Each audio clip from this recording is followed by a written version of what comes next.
Welcome to The Explainer. Now, I know right as the bat, the topic of pneumonia in children brings up a massive amount of immediate anxiety for parents and caregivers. And honestly, it is entirely natural to feel that way when our kids are involved. But our goal today is to take you on a clear, knowledge-based journey from total panic straight to empowerment. By the end of our time together, you're going to have a much stronger grasp of what to actually look for and exactly how to react calmly and effectively. Picture this for a second. It's 2 in the morning, your kid wakes up coughing. A fever appears out of nowhere, their breathing just seems different. And then someone, maybe a friend, a relative, or even a doctor, says the word that scares literally almost every parent. It might be pneumonia. For a lot of families, hearing that word instantly triggers thoughts of extreme danger, long hospital stays, injections, and just intense fear.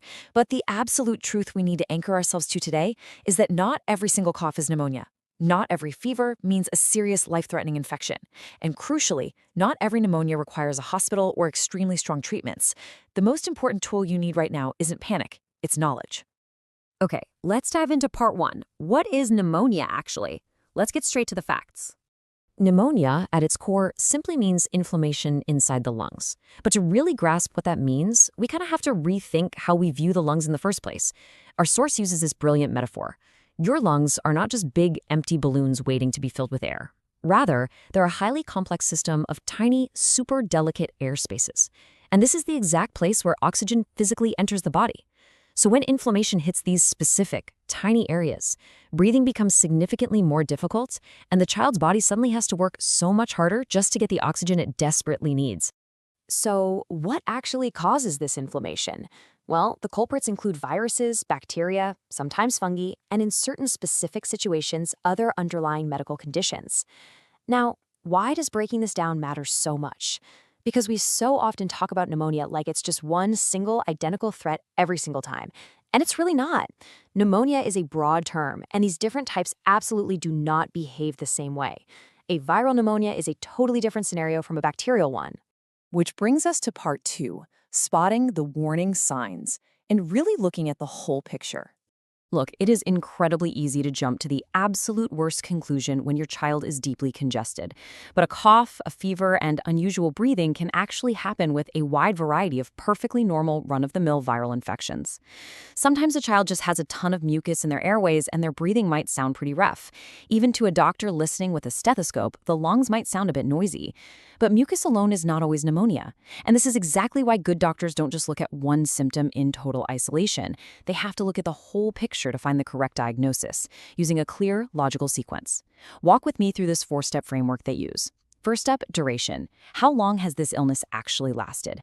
A normal viral infection often starts getting better after several days. Second, behavior. How does the child look and act? Third, breathing. Are there obvious breathing problems? This is one of the most vital warning signs. And fourth, tests. Doctors might use blood tests, chest imaging, and physical exams altogether, because no single test tells the entire story. And this brilliantly illustrates the contrast doctors look for when evaluating behavior. Think about a normal viral response. The child is tired, sure, but they still interact, they look at you, and they drink their fluids. Now compare that to the true warning signs, a child who is actively struggling to breathe or who becomes unusually weak and totally unresponsive. This is a highly practical tool for you as a parent. Simply observing how your child acts between the coughing fits gives you incredibly valuable information about their true condition. So, when exactly should you stop observing and actually get professional help?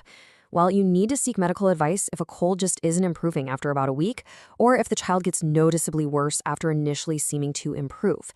Definitely look out for actual difficulty breathing, or if your child looks unusually pale or just very unwell.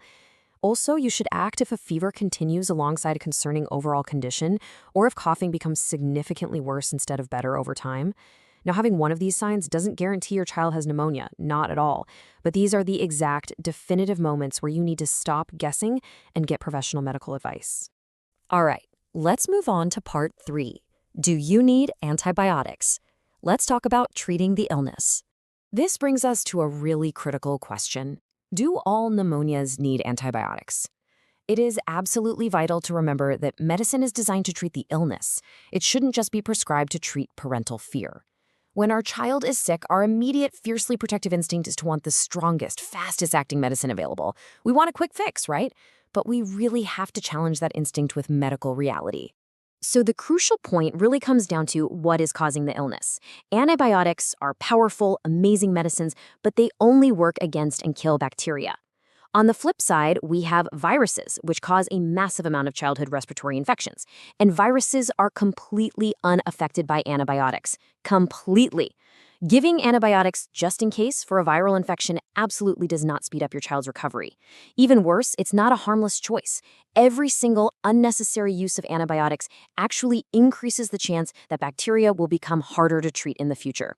The goal isn't giving the strongest medicine as fast as possible. The goal is using the right medicine for the right reason. Moving right along to Part 4, Prevention and Practical Care. Let's look at what you can proactively do at home.